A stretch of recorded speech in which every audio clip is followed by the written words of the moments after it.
Hello दोस्तों, आप अच्छे होंगे, खैरियत होंगे, तंदुरुस्त होंगे। आज फिर आपका हमारी वीडियो में वेलकम दोस्तों। आज फिर से हम बात करने वाले हैं कतर पर। फीफा वर्ल्ड कप ने जिस तरीके से एक दुनिया में इनकलाब पैदा कर दिया है, और ये फीफा वर्ल्ड कप अलग जो फीफा वर्ल्ड कप हुआ करते थे अलग अलग कंट्रीज़ में, दोस्तों ये उन सबसे अलग इसने रिकॉर्ड कायम कर दिया है। रिकॉर्ड क्या है? रिकॉर्ड ये है कि 2022 का फीफा वर्ल्ड कप ने, यानी कि पूरी दुनिया में सबसे महंगा ये वर्ल्ड कप होने वाला है दोस्तों। अगर आप पूरी वीडियो देखेंगे तो आपको बहुत सी चीज़ इसमें मिलने वाली है दोस्तों आप पूरी वीडियो देखिए और फिर बताइए कि फीफा वर्ल्ड कप से कतर ने क्या क्या इनकलाबात पैदा कर दिए हैं। देखिए दोस्तों पूरी वीडियो। बात तो हम सभी लोग बड़ी अच्छी तरह से जानते हैं कि आज के दौर में दुनिया के लगभग सभी अरब देश अपने बड़े बड़े और अजीबोगरीब प्रोजेक्ट को लेकर जाने जाते हैं। चाहे बात हो दुनिया की सबसे ऊंची इमारत यानी बुर्ज खलीफा की, या फिर सऊदी अरबिया की द लायन सिटी की, ये सारे ही वो प्रोजेक्ट हैं कि जिनके ऊपर काम सिर्फ और सिर्फ पैसा कमाने के लिए नहीं किया गया है, बल्कि दुनिया को हैरान करने के लिए भी किया गया है।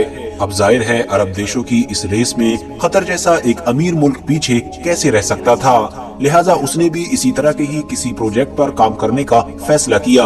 मगर कतर ने जिस प्रोजेक्ट को चुना वो सिर्फ दुनिया के ही लिए नहीं बल्कि खुद अरब देशों के लिए भी हैरान कर देने वाला था।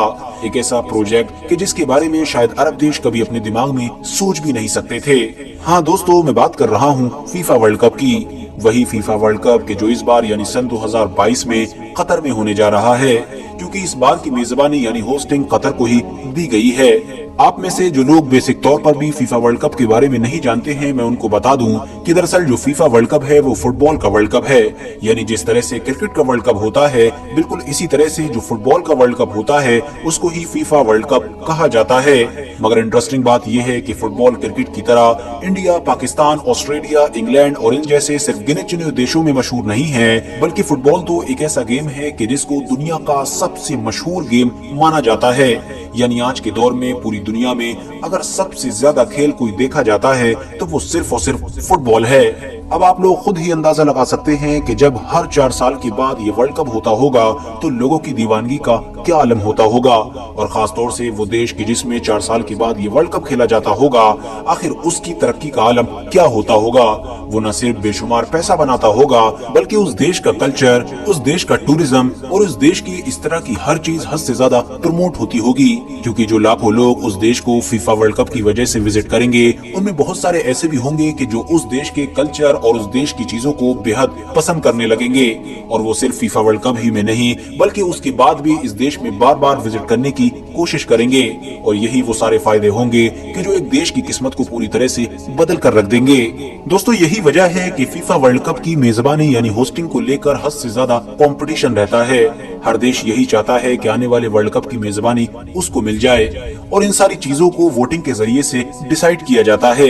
कतर को फीफा वर्ल्ड कप की जो होस्टिंग है वो सन 2010 में मिली थी, और हैरानी की बात तो ये है कि सन 2010 में कतर ने इस मेजबानी को अमेरिका और जापान जैसे ताकतवर देशों को हरा कर जीता था।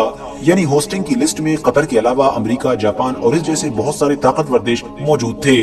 मगर इन सबको पीछे छोड़ते हुए सन 2022 फीफा वर्ल्ड कप की होस्टिंग कतर के हवाले कर दी गई थी। ये चीज उस दौर में अमेरिका, जापान और इन जैसे देशों को बहुत ज्यादा बुरी लगी थी, क्योंकि वो सब ये सोचकर हैरान थे कि आखिर कतर जैसे देश को मेजबानी कैसे दे दी जा सकती है।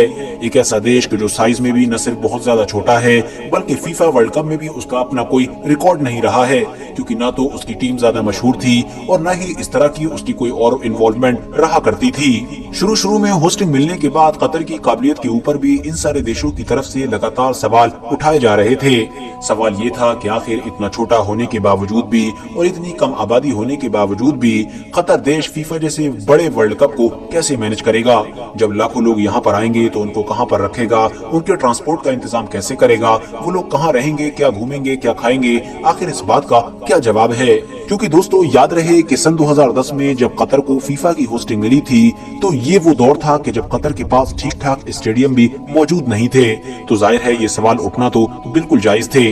इसके अलावा वहाँ के मौसम को लेकर भी सवाल उठाए जा रहे थे, क्योंकि हम सभी जानते हैं कि कतर में गर्मी कितनी खतरनाक लेवल की पड़ा करती है। मगर दोस्तों कतर को सबसे जोर का झटका उस वक्त लगा कि जब कतर के ऊपर ये आरोप लगे कि कतर ने फीफा वर्ल्ड कप की होस्टिंग को जीता नहीं है बल्कि खरीदा है। यानी जितनी भी वोटिंग होती है उसमें कतर ने पैसों के जरिए से रिश्वत दी थी और बहुत सारे वोट्स को खरीदने की कोशिश की थी और उन खरीदे हुए वोटों की मदद से ही फीफा वर्ल्ड कप की मेजबानी कतर के पास पहुंच गई थी। हालांकि दोस्तों बाद में फीफा ने इसकी जांच भी करवाई थी जिसमें उसके हाथ कोई खास सबूत नहीं लग सके थे, मगर हाँ फ्रांस जैसा देश आज भी इन सारी चीजों की जांच कर रहा है। आरएच नेटवर्क के नॉलेजेबल फ्रेंड्स, अब कतर के सामने दो बड़े बड़े चैलेंज आ चुके थे। पहला चैलेंज तो ये था कि फीफा वर्ल्ड कप को इस तरह से मैनेज करना ताकि ज्यादा से ज्यादा लोगों को सिर्फ फीफा वर्ल्ड कप तक ही नहीं बल्कि हमेशा हमेशा के लिए अपनी देश की तरफ अट्रैक्ट किया जा सके। और दूसरा चैलेंज ये था कि उन सभी को मुंह तोड़ जवाब देना कि जो कतर की काबिलियत पर सवाल उठा रहे थे। दोस्तों सन 2010 में फीफा वर्ल्ड कप अपने नाम करने के बाद अब कतर ने दिन रात एक करके अपने मिशन पर बड़ी तेजी के साथ काम शुरू कर दिया।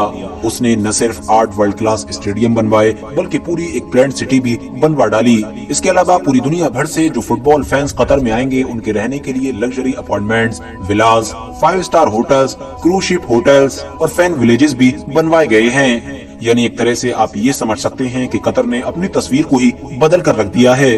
कतर ने पिछले कुछ सालों के अंदर ही फीफा वर्ल्ड कप के लिए जो आलीशान स्टेडियम तैयार करवाए हैं वो भी दुनिया में एक अलग मिसाल पेश कर रहे हैं। उनमें से किसी का शेप तो पुराने दौर के एक खेमे की तरह है, किसी का शेप एक शिप की तरह है यानी पानी वाले जहाज की तरह, तो कोई मुसलमानों में जो टोपी पहनी जाती है उसके शेप का लग रहा है, तो कोई एक डायमंड की तरह लग रहा है। यानी हर स्टेडियम को ही इस तरह से बनाया गया है कि जिसको पहली नजर में देखते ही इंसान दीवाना हो जाएगा और ये सोचेगा न जाने स्टेडियम नहीं उसने क्या देख लिया है। इतना ही नहीं, इन सभी स्टेडियम्स के अंदर 5 स्टार होटल्स के साथ साथ shopping malls, spa centre, swimming pools और इस जैसी बहुत सारी फैसिलिटीज भी मौजूद होंगी। और इन सब की वजह से इंसान ये कह सकेगा कि दरअसल वो एक स्टेडियम में नहीं बल्कि कहीं और आ चुका है, क्योंकि आमतौर पर दुनिया के दूसरे स्टेडियम्स में इस तरह की कोई भी चीज नहीं पाई जाती है। कतर ने फीफा वर्ल्ड कप की तैयारी के साथ ही उन सारे देशों को भी मुंहतोड़ जवाब दिया है कि जो शुरू में उसकी काबिलियत पर शक कर रहे थे और उसके साइज की वजह से भी उसके ऊपर सवाल उठा रहे थे। क्योंकि आपको जानकर हैरानी होगी कि कतर में होने वाला फीफा वर्ल्ड कप इतिहास का सबसे महंगा वर्ल्ड कप हो रहा है। इवन जितने भी इतिहास में पहले फीफा वर्ल्ड कप हो चुके हैं, अगर उनको एक जगह पर अलग मिला भी दिया जाए और उनके सारे खर्चे को टोटल किया जाए तो वो सारे फीफा वर्ल्ड कप मिलकर भी इस एक वर्ल्ड कप के खर्चे का मुकाबला नहीं कर सकते हैं। यानी ये सारों को मिलाकर भी सबसे महंगा है। द गार्डियन की एक रिपोर्ट के मुताबिक कतर हर हफ्ते लगभग $500 मिलियन 2022 फीफा वर्ल्ड कप की तैयारी के लिए खर्च कर रहा है और ये काम वो पिछले लगातार 10 सालों से करता आ रहा है। इस हिसाब से कतर अभी तक लगभग $230 बिलियन फीफा वर्ल्ड कप 2022 के लिए खर्च कर चुका है और ये रकम इंडियन करेंसी में लगभग 19,000 अरब के करीब बनती है। कतर ने पूरी दुनिया को ये संदेश दे दिया है कि किसी को उसके साइज से जज न किया जाए, क्योंकि साइज में वो भले ही छोटा हो मगर वो अरब दुनिया का सबसे अमीर देश है। इवन अगर जीडीपी पर कैपिटा के हिसाब से देखा जाए तो कतर दुनिया का ही सबसे अमीर देश बन जाता है। और इस बात का अंदाजा आप लोग इस बात से लगा सकते हैं कि अगर आप इंडिया में रहकर हर महीने 1,12,000 रुपए कमा रहे हैं तो कतर में ये उस इंसान की सैलरी होती है कि जो वहाँ पर सबसे गरीब माना जाता है, क्योंकि वहाँ पर गरीब नाम का कोई कॉन्सेप्ट ही मौजूद नहीं है। फिलहाल दोस्तों कतर फीफा वर्ल्ड कप भले ही सर पर आ चुका हो मगर इससे जुड़े हुए जो विवाद हैं वो खत्म होने का नाम नहीं ले रहे हैं। अभी 2 दिन पहले अचानक से उस वक्त हल्ला मच गया था कि जब कतर ने ऑफिशियली ये ऐलान कर दिया था कि स्टेडियम के अंदर यानी खेल के दौरान शराब पीना वगैरह या लाना अलाउ नहीं होगी, क्योंकि कतर हमेशा से ही इस बात पर जोर देता आया है कि फीफा वर्ल्ड कप में आने वाले हम दुनिया भर के लोगों की मेहमान नवाजी करेंगे, उनका वेलकम करेंगे, चाहे वो किसी भी धर्म से हो, किसी भी नस्ल से हो, किसी भी देश से हो, मगर उनको बदले में हमारे कल्चर का सम्मान करना होगा। यानी उन सारी चीजों को फॉलो करना होगा कि जो कतर के लोग ऑलरेडी फॉलो करते हैं, क्योंकि कतर एक ऐसा देश है कि जिसका मुस्लिम कल्चर है और मुस्लिम रूल्स के हिसाब से ही उसको चलाया जाता है। यही वजह है कि कतर की तरफ से शराब को बैन कर दिया गया है। इसके अलावा खेल के दौरान LGBTQ को प्रमोट करने के ऊपर तो कतर की तरफ से पहले ही पाबंदी लगा दी गई है। अगर आप लोग नहीं जानते हैं कि आखिर ये क्या चीज है तो डिस्क्रिप्शन में दिए गए लिंक के जरिए से जान सकते हैं, क्योंकि ऑलरेडी मैं इसके ऊपर एक वीडियो बना चुका हूँ। اس کے علاوہ قطر گورنمنٹ کی طرف سے پورے دیش میں جگہ جگہ پر ایسے بہت سارے پوسٹرز بھی لگائے گئے ہیں کہ جس کے اوپر آخری پیغمبر یعنی حضرت محمد صلی اللہ تعالی علیہ وسلم کی حدیثیں لکھی ہوئی ہیں۔